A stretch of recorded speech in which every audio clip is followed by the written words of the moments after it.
We're waiting for your message for your kiddos, Riley. Oh, okay. No. Oh, sorry. Okay. I've noticed like Australians don't fuck around. Have you seen like giraffes fighting? Are you ready for a little shock value though? Maybe not. Welcome to Unshut, a place where if at any point you feel like you need to shut the up, don't. Hey Riley, can you hear me? Yeah, I can. How's it going? Good. How are you doing? Yeah, not too bad. Not too bad at all. You're in the room all by yourself today. Yeah. Gloria's a bit ill at the moment, so she's taking the day off.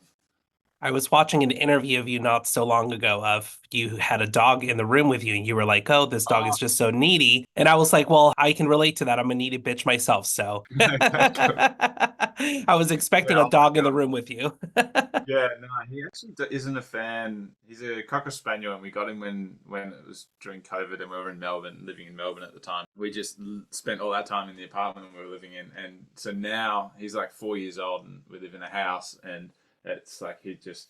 Oh man, he's has such separation anxiety, and but he doesn't like the studio for some reason. Like he'll come in, check it out when I come in, and then as soon as I sit down, he'll just sit at the door to want to get out. He's just so tired of the music playing all the time. Probably, yeah. I think he's more into the heavy genres.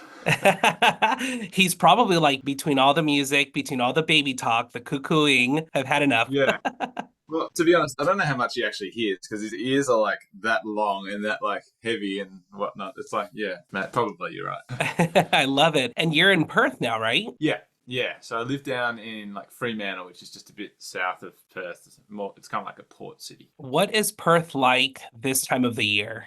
Probably like a lot of places, summers. I think. I mean, we get a bit of rain, but it's nice. It doesn't like fully commit to seasons like a lot of other places do, which is I don't know. Like I mean, it's nice because you don't have like the full brutalness of winter. It's also nice in places where you can visibly see all of those changes in seasons and feel it more. Yeah, it doesn't have that same like romantic seasonal change aspect that a lot of places do, but it's still pretty nice. I love it. I've never been. I don't know much about Australia, but I do know you're 13 hours away. And so thank you so much for making the time and coordinating with me. I know this wasn't the easiest thing to do, so I appreciate that. Oh no, I'm thanking you too. Like I feel like you copped the worst of the time zone change there, so thanks. Well, I don't have kids. I only have two standard poodles, so I'm good. Oh, yeah. Are they also super needy dogs? They are. Yesterday, I was recording a session and one of the dogs knocked over my ring light. So, Oh no. yeah. Between your fatherly duties, I know you had talked about daycare drop off. When you go and drop off your kid at daycare, do parents know you're a musician? Maybe judging by what I wear compared to what all the other parents are wearing when they do the drop off. Maybe that's a giveaway. Like if I'm wearing like a band t-shirt or just like not business attire, then maybe. But no, not really. Like I don't really like go around and advertise that I'm a musician or whatever. And like I think especially in the daycare setting, it's like got to be the kid first sort of thing. Yeah. No, I totally get that. Not me. I love attention, so I would definitely be like showing up with a guitar, dropping my kid off. Yeah. Do you interact with a lot of the parents, or is it just a drop off and go type of deal? Yeah, not so much the parents, but like the educators and all the staff there you interact with because everyone drops and picks up their kids at different times. I imagine it's like different than what like once you get to school, I think everyone's waiting around for like so you start chatting with people then. I imagine. I don't know. Like that's the next phase I'll have to look forward to. Yeah. I love it. Did you and mom struggle with the separation, first day of daycare? Oh yeah, definitely. Like it's a lot to like you go from having them around all the time and like them having to cope with different faces. So like that's definitely a whole thing. And then they go through like cycles of like the attachment of realizing that I don't know, it's just being more aware that like their parents are their whole world, so they don't want to be away from it. So like drop offs are still hard, but the moment she's there, she loves it. I love it. Well, we're definitely not going to talk about daycare the entire time, I promise. Yeah. Before we jump into your new album, which is completely incredible, by the way, I absolutely love it. Thank you. I want to jump back and talk about the past a little bit. And I wanted to bring up Lifehouse. You toured with them in 2015. What was that like? Yeah, well, I just played the Perth show that they played here, and that was really good. Like I played Astor Theatre is like a beautiful old theatre in Perth, and yeah, they were lovely. Like growing up, they were like, yeah, I remember like listening to their songs and like taping them off the radio, and then I'd like, this was back before like Shazam and all the ways you could find the lyrics, and I would just like play the song back and write the lyrics down, at least deciphering what I could. Like a lot of those older bands of that era, like there was a lot of mumbling going on, so it was quite hard to know exactly what they were singing about. What a full circle moment, though. I know you've shared the stage with a lot of amazing artists. If you could pick one to do a redo with, who would it be? Oh, um, yeah, there was like I played like this. It was like a small festival with like the Tessie Brothers and Leon Bridges played on that too. But I was a bit crook, so I kind of just played my set and then went home. So I think I'd want to do that again and really be able to enjoy their sets. I think Why was that? Why did you go home? I was just so crook, like I barely had a voice, and I was like, I'll just play the set and then I'll just like go chill out under a blanket with a tea at home because I think I was just so dead at that point. Oh, Crook. Yeah, crook. Yeah. Gotcha. Awesome. No, that makes sense. So I'm actually totally fighting a fever right now too. I'm like, I have shivers. I've Oh got a no. little bit of congestion going, but it's all good. It happens, you know? Oh, sorry. All right. We'll make this quick. I'll rapid fire my answers. No, you're totally good, I promise. But I know you have an upcoming tour. Can you tell us about it and where to find those dates and locations? Yeah, so all the dates are up on my website, rileypearce.com.au. Yeah, I'm doing shows around Australia, bringing a band with me. So we're hitting up Brisbane, Melbourne, Sydney, Adelaide, Perth, and then 2 regional shows south of Perth, which are Bunbury and Margaret River. Really looking forward to playing the new album songs, and then a bunch of the songs that I know people love singing along to. And I don't get to play band shows enough, so it's really special when I do and bring the songs a bit more to life and get to share the stories. Like I love touring and meeting everyone that's connected with my music in some way or another. Amazing. And out of the 11 new tracks on this album, how many of those can they expect live? Oh, I think there'll be at least like 4 or 5. I think it'll depend on the night, to be honest. I think I'll suss out like on the crowd and what ones I like, not sticking to a strict set list each show, and I often do maybe 1 or 2 songs solo. So depending on how the night's feeling, I might throw in a different song for a different city. Sounds exciting. Any chances or any word on doing a tour outside of Australia this year at all? I'm really hoping to. Yeah, I'll see. Nothing like concrete yet, but fingers crossed. Like I haven't toured ever in the US yet, but it's something I'm working on and wanting to do. Same for Canada, but yeah, hopefully soon.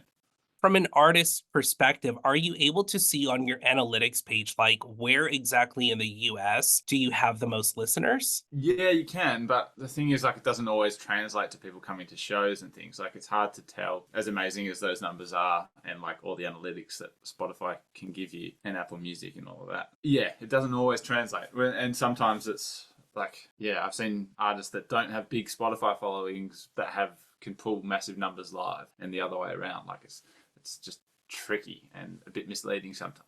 Well, hopefully in the future, sooner rather than later, we get to have you in the Yeah. US. I think that would be so amazing. Yeah, me too. Yeah, I'd love to go. When's the last time you went back to Berlin? Oh, I think maybe 2019 I did a show there.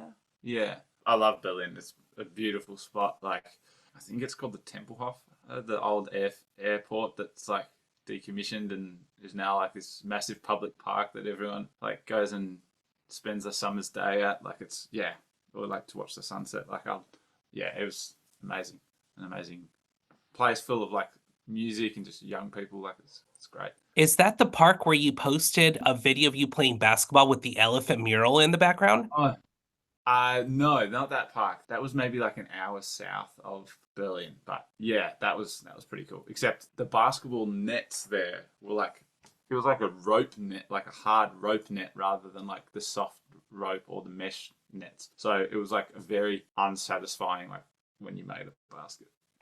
Interesting. Did you play basketball growing up at all? Yeah, I'm a massive basketball head. I love it. Like I'm in like a fantasy comp with my mates, and I like teach like run some like basketball programs at like a local council. I played growing up, and whenever I'm on tour, like if I have space in my luggage, I'll bring a basketball, and I love like just trying to find like local courts. Like I just feel like basketball is same in music. Like it's such a, it doesn't matter where you are in the world. Like if you're down at a park with a hoop and someone else comes, there's like a common bond and it's like a common language already. It's always been something that's really close to my heart. Did you play any other sports growing up, or was it just basketball? I played Australian football up until maybe I was like 17, but then like my shoulder kept coming out, so I was like, I think I'd need my arm in. And I just thought, like, as I was getting more into music, there was just way too much potential for me to get injured and not be able to play guitar for a long time. So I was like, I think I'll just stick to basketball and something that I'm probably less likely to get hurt on. Well, listen, I don't know anything about sports, but I'm going to ask just in case some of my listeners that are sports junkies as well, they'll probably want some clarification. But what is the difference between Australian football and American football? Well, Australian rules football has, like, so it's played on like an oval. There's probably so many differences. Played on an oval with an oval shaped ball, and there's no, like, there are loose positions. In American football, it's like you have a certain number of turns. Like it's like the offense gets the turn, then the defense gets the turn. Whereas in AFL, it's basically a free for all a lot of the time. So it's quite exciting. You can't throw the ball. You can like handball it, which is like you place it on top of your hand and handball it. That's my like like 20-second spiel of how it's different. But yeah, there's so many differences. Like the scoring is different. It's such a cool game to see. It's also, I think, so strange. I can imagine as like if someone coming over from another country to see how big it is here, because we have like a stadium that fits 100,000 people in Melbourne that will pack out for some games, and to like have that sport as like nothing, that sport doesn't even exist in your country, and then you come over to another country where it's like everything to that country. That's quite strange. Totally strange. But you know what I'm also noticing, Riley? This is totally random. And I promise you Yeah. we're going to talk music here in a little bit. I'm Yeah. just so fascinated by all this. But I've also noticed hearing you talk about like Australian football, I've noticed like Australians don't fuck around. Like Australian Survivor, Australian The Challenge, all of these like challenges shows that are Australian based are so much better than the Oh American yeah. ones. Like they are brutal, especially Australian girls. I have noticed Australian girls, they do not fuck around. Okay, I haven't started watching it yet, but I've heard Alone, the series Alone, is good, and I'm not sure because I know there's an Australian Alone too, but I'm not sure if that's also like more brutal than. But I imagine like the American wilderness, like in Alaska and whatnot, is quite harsh. So, but yeah, that's on my to watch list. Would you ever do a reality TV show? Probably not. No, No. no, no, Not your vibe. nah, not really. Yeah. Well, I definitely want to talk some music with you. I promise this is not ESPN, okay? No, that's all good. I'd love to chat basketball or football for yeah. Not me, Riley. I don't know shit about sports. I'll just be nodding my head the entire time. Okay, cool. I'm totally kidding. But Yeah. in honor of elephants, I'm going to give you an animal and I want you to tell me what that song would be about. Are you ready? Okay. Yeah. I'll tell you after you what I wrote down. It probably won't be as good as your answer, but let's see, okay? Okay. Yeah. The first one I have is giraffe. Giraffe. Okay. I think it would be something to do with like I don't know. I think instinctively I go for heights, but I think it would be if you have you seen like giraffes fighting each other Yes. and like how they just it's like insane. Like it's like it reminds me of that like medieval like kind of like swinging rope with the ball on the end or like spiked chain. But yeah, I think it would be something about like approaching conflict in a different way. I think could be a good like metaphor for a song. Okay, this is why you're the hit maker and I am not, because that is so genius. I would have never thought about that. I literally wrote The View from the Top. Oh yeah, that's pretty good too. That's yeah. I think I read a book called The View from the Top. Anyway. That's amazing. I like that. Awesome. Have you ever been asked these before by any chance? No, no, this is great, and this is a good like prompt for starting a song. Amazing. Well, hopefully, if you do write a song about a giraffe, just give me some credit. Just a little Yeah, shout out would be love it. fine, okay? Yeah, yeah. What about a koala? Koala. Um, maybe just about getting high. I think would be a pretty good song. I love that. I had this one hanging on to something, but the next one I'm blanked out. So on the next one, I'm gonna really rely on you. Okay. Okay. The next one is kangaroo. I couldn't think of anything, so I left it blank. I think you could easily do something about because kangaroos have pouches that their young kind of, well, that kind of they do like live in for a period of time. So I think there'd be something about like the warmth of like having that always to return to. I think would be like a really nice song to build around, like knowing that you have this place that's like built for you that you can always go back to.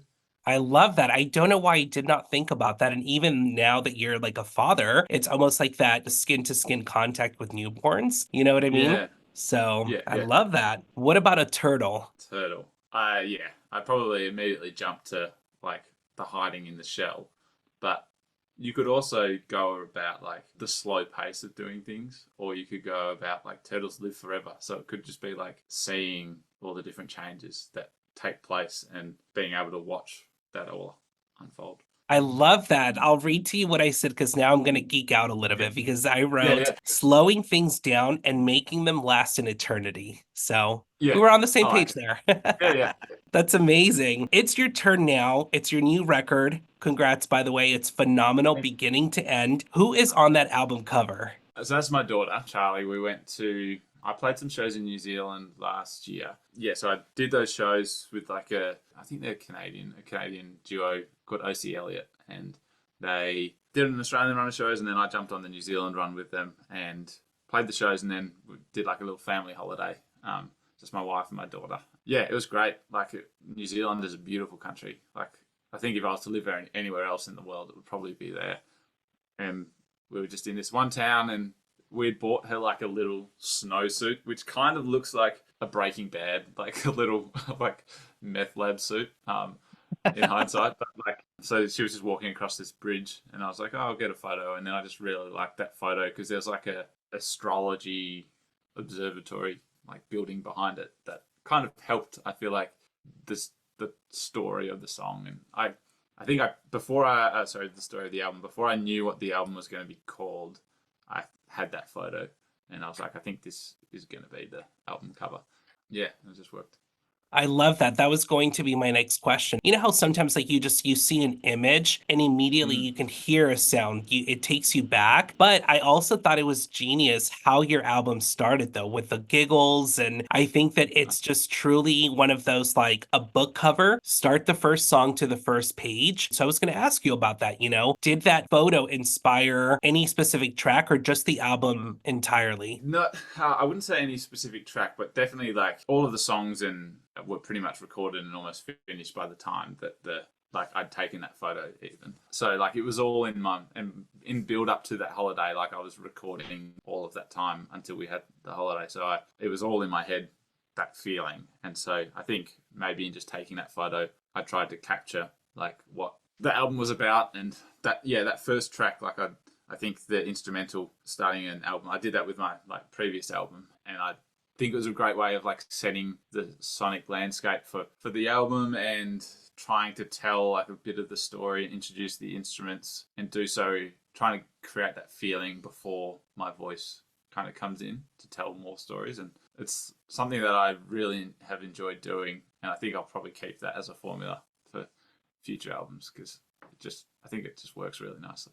Oh, I think it's extremely genius. I think it's so amazing. And I know this album was heavily influenced by this new chapter in your life of being a father. Was this chapter something that you had always known you would eventually have? Or like did you always have the desire to be a father, or was this chapter completely unexpected? Yeah, no, I definitely always knew that I wanted kids. I'm one of four, and my wife's one of three. And yeah, I have a little brother who's 8 years younger than me, and I like when he was growing up, I felt like I got to have like a bit of that insight into albeit all of the fun stuff because I wasn't cooking him meals, but like I got to have a little bit of an insight into like having been there for a little kid, and I just loved it. So I knew instantly that I wanted to, have kids when I was older, and yeah, now I've got two.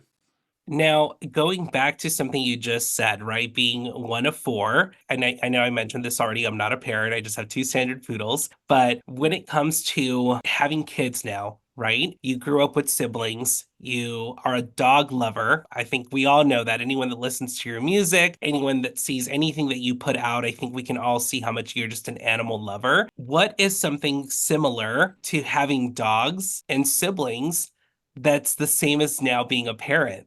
I think you're right. Like, yeah, it's funny, hey, when you have like when we just had our dog, it was like that was our entire world. I think it's just that like that nature of like caring for something, and like for some people, it's like they have friends that are their family, and for some people, it's they have pets that are their family, and some people it's kids, and or it's like it could even be your parents as well. That it's like I think it's just having that close bond of someone that like fully understands you. As much as sometimes it's hard to tell whether your dog understands you, but like it's, um, yeah, I think it's just that connection that everyone craves, and that's the beauty I find in dogs. It's like they're always so happy to see you at the end of the day. It's like they don't hold grudges. They don't like, and same as kids. Like it's so nice to have that like unconditional love in your life, and someone that looks up to you, or you're their entire world, and vice versa. Like it's something special. No, I think that's so sweet. And I definitely wanted to ask you that because I know whenever I talk to my sister, my oldest sister, she has two beautiful girls, and we always talk about the similarities between, me learning patience with my two pups. And, we'll definitely compare situations, and they are very so similar. But that is the one thing that we do share in common is that unconditional loyalty, that love that you can't explain it. And this is why I wanted to ask you about this because you had posted a picture about how you could see the way that your daughter looked at your wife for all eternity. And to be honest with you, that picture and that caption you posted really inspired me to come up with like the whole turtle thing of slowing things down and seeing it forever. But I love that. I love that so much. Is there a song on this album that you sing to your kids as a lullaby? Um, I sing and have sung since they were born. Just you are my sunshine. Like I just sing that, and I've sung it like probably like thousands of times now, in all different versions. Like, um, and sometimes we'll sing it like as like we'll jazz it up a bit more. Or sometimes we'll like shout it at each other. And so, now that like my toddler's a bit older and starts finding things funny, or we'll sing it in like deep voices or whatever, fun, like squeaky voices. But I'd probably sing Forever is probably the one song on the album that I sing as a lullaby. I think probably the most lullaby-ish of the songs. That's so amazing. Do you remember any one of your daughters when they were in the belly that would react the most when you would sing while they were still in mom's belly? Yeah, probably Charlie definitely reacted. I probably didn't do as much singing when Maggie was born, or it was in Alex's belly. Maybe because I was just so busy, or I was busy chasing around a crazy baby. Yeah, I think Charlie definitely. I vividly remember that, like her reacting more to singing. So awesome. Now that we're already Yeah, talking about this album, I wanted to yeah. play this game with you because I was totally caught off guard by some of the posts you had made on Instagram, on your Instagram story, where people were voting if it was either a band name or a bar name. Oh yeah, Okay. yeah. So, what we're going to do, Riley, is I'm going to go through every single track on your album, and I came up with either a band name or a bar name out of that song, and I want Okay, you to pick if it's a band name or a bar name.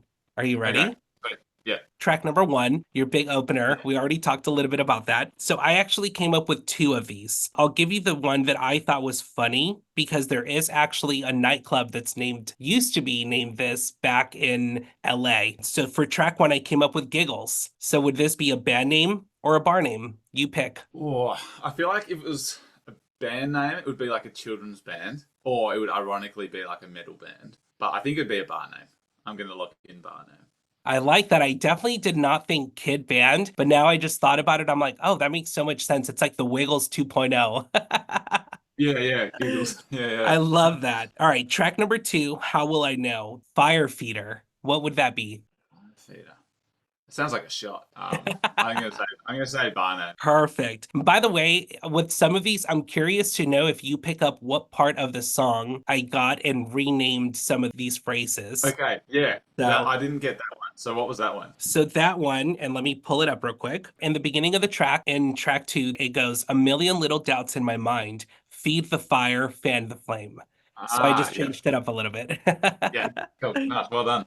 I love it. All right, the next one is for track number three, "Any Day Now." And I came up with "At the Edge." At the edge. Hmm. I think that's a band. Yeah. That's exactly what I have too. Yeah. Do you Nice. know where that one came out of that track? Yes. Yeah, that's in the chorus. I love that. Awesome. I won't ask you the same thing over and over again. I'm just No, that's a curious. good. Yeah. Track number four, "Slow This Down, Leaking Memories." I think that's a band, and I'm gonna say it's like something from like the post, like pop punk kind of realm, is what I'm thinking. I like that. That totally gave me like UK punk band vibes for sure. Yeah, yeah. Alrighty, track number five, "Come Up for Air, Radio Silence." I reckon that's a bar. I feel like I'd go to that bar. It You feel sounds like like, a place where you're not allowed to be on your phone. oh, I love that. Okay. One where you can just go to the bar, shut your phone off, and take a fire feeder shot. Yeah, exactly. Track number six, "Losing Light, Frustration Towers." Hmm. I don't know. I reckon that would work for both. It could be like a if it's a band. If it's a band, it sounds like yeah. It sounds like maybe some sort of like Americana project. Or if it's a bar, I see it as like something where there's like maybe multiple levels to it, and on each level you get more frustrated. I don't know. Like maybe it's like what a bar that's also like those places where you can like smash up an old car or like throw plates at the wall. Oh, that's sick. I love that. I definitely had on here both for the two, like 2 to 3 stories of a bar or something like that. Yeah, But I like your idea a lot better. yeah. Track number seven, "Human, Dreams Don't Last." That sounds like a bar. It sounds like a dive bar where it's like only people who are going through divorces or like whatever. Like, Track number eight, "Only You, Linked Patterns." patterns. I'm probably gonna say band. I don't know why. What did you have? For Linked Patterns, I had a band. Okay, cool. Yeah, Yeah. I put soft core band. yeah, yeah. Track number nine, "Indefinitely, Broken Strides." I'm gonna say band too. Yeah, I don't know what genre though. This one gave me like yellow card type of vibes. Yeah, yeah, yeah. Number 10, "Youth, Half My Luck." Mm, that's a bar. Definitely Yeah, a bar. yeah. Track number 11, "Forever, Rolling in the Highs." Oh, you're nice.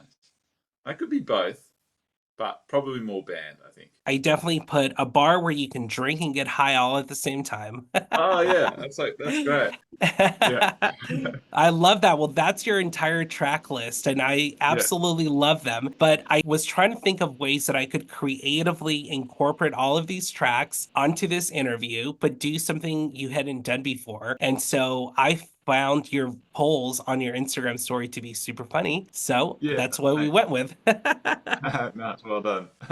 I love that. Do you think people are pleasantly surprised about your humor if they meet you after they have only heard your music?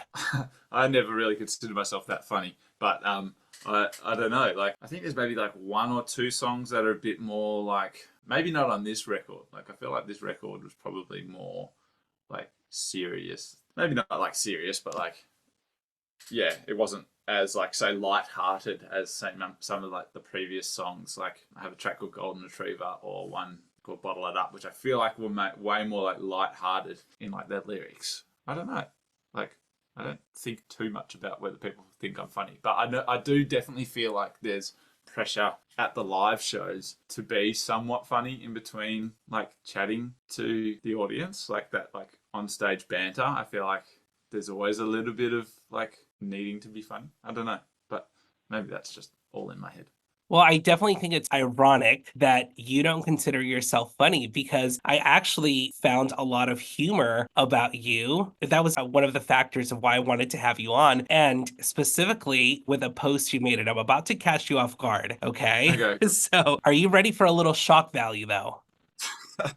maybe not. All right. What are nipples good for?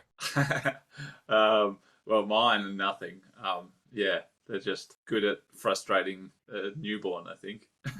Do you know why I asked you that? Yeah, I think I put a post up about how useless my nipples are when Maggie was born. And yeah, I was doing skin to skin contact, I think, at that point. Yeah. I have to tell you, so when you made that post, it was just validating to me as to why I wanted to have you on, because I do think that there is a big misconception with a lot of artists, and even someone like Celine Dion or one of my favorite idols, her name is Laura Balsini. They're very ballad based, right? But people don't Yeah. realize that they have so much humor behind them. They're funny people, they're easy to laugh with, and some of their interviews, they are pretty funny. And I actually thought that even there was an interview you did, I think you were on a bed or something. Oh, yeah. Yeah, I remember that. Yeah. I was like, you know what? I'm like, this is so perfect. Like, I want to have a chat with him because I think that, and not that all of your music is sad, right? Because I actually don't consider your music extremely sad. I think that your music is extremely hopeful. It's very in touch with emotion, but I do think that they can go either way. If you want to be sad, pay attention to the melody. If some of them you're looking for hope, listen to the lyrics. And I love that about your music. So, Thanks. Yeah, that's like that. I really like how you put that. Like, I think I always see it as more like a reflective style of like songwriting, and there is always, I feel like, an element of hope in it. But even if like the chords and the music behind it are maybe more of like an emotive style, I know what you mean. Like some of my favorite like artists write more of emotive style of music, but then if you see them at shows or you hear them in interviews, like they're hilarious. Like Passenger is like a good example. Like he could be like a stand-up comedian if he wasn't like a musician. Yeah, and it's weird. Like I think I just like I don't take myself too seriously, I think. So that's probably like reflected in like what I post online. Like it's nothing too like overly curated. Like it's half the time I'm just a dork. Well, now I'm just a dorky dad. But yeah, I think there's a lot of like people. I don't know. People like seeing like that your favorite artists are going through the same things that you're going through. oh, for sure. And I think that that's what's also what gives an insight of just the artist behind the artistry a little bit more. And so I'm Yeah. really excited for you in this new chapter of fatherhood because I do think that it allows the audience to catch a different glimpse of who you are. And I love that. So now you heard it here, folks. Riley is open to talking about nipples. And, maybe if one day you need to pick up the humor at a show, just bring up nipples and I think you'll be good. Yeah, that sounds good. I'll write that on myself. Absolutely. And we'll also make sure that one day when your daughters are old enough, hopefully they skip through the nipple part. But something I want to do with you, Riley, is before we wrap this up, your kiddos will obviously listen to your music when they're older. They'll be able to stream it, they'll be able to look it up. So they'll know their dad is easily to find with his singing voice. But I want you to leave them a message that they could, years down the road, look it up and hear your talking voice on record. Yeah. Oh man. Maybe I should start doing like rather than just instrumental tracks, I should just do a speaking track just to open my album. But Well, listen, you already yeah. started one with giggles. I mean, Yeah, yeah, exactly. which, by the way, before I became a pup dad, probably would have found that to be a little scary.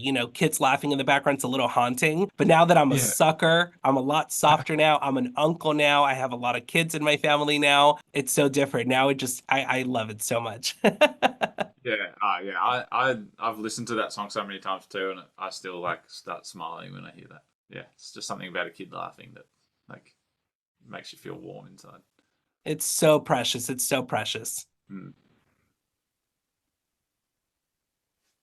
We're waiting for your message for your kiddos, Riley. Oh, okay. No.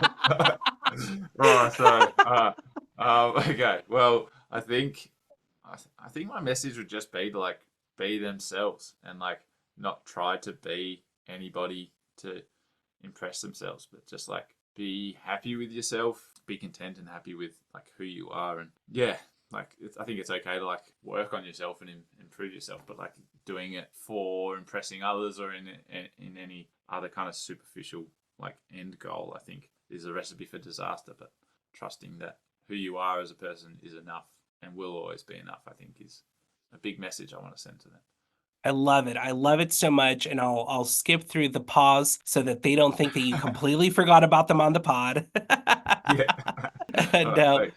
of course. No, that was absolutely amazing. Riley, thank you so much for your time. And the very last thing I want you to do is just tell everyone, for those that are listening and not watching the video, where they can find you, all of those details. Yeah, so I mean, all of my music is just Riley Pearce on whatever streaming platform you listen to. I don't play shows across the world as often as I'd like to, but I do want to play more. So like share the music around with friends, family, pets, like whoever. And yeah, I mean, I've got all my merch on my website, and yeah, I'm always writing and releasing new music. So plenty of new stuff on the horizon. Amazing. Well, Riley Pearce, everyone, thank you so much for your time, Riley. No worries. Thank you so much too. This was an amazing chat, like part game show, part podcast. It was amazing. I love it. Well, it wouldn't be the same if the person on the other side of the screen doesn't bring their A game either. So thank you so much for being authentically you, being fun, and I loved it. Thank you so much. Amazing. Thank you. Alrighty, take care, Riley. Yeah, you too. Bye. Hey, if you've made it this far, don't forget to follow the socials on the screen or in the description below. And don't forget to subscribe to this channel. See you next week.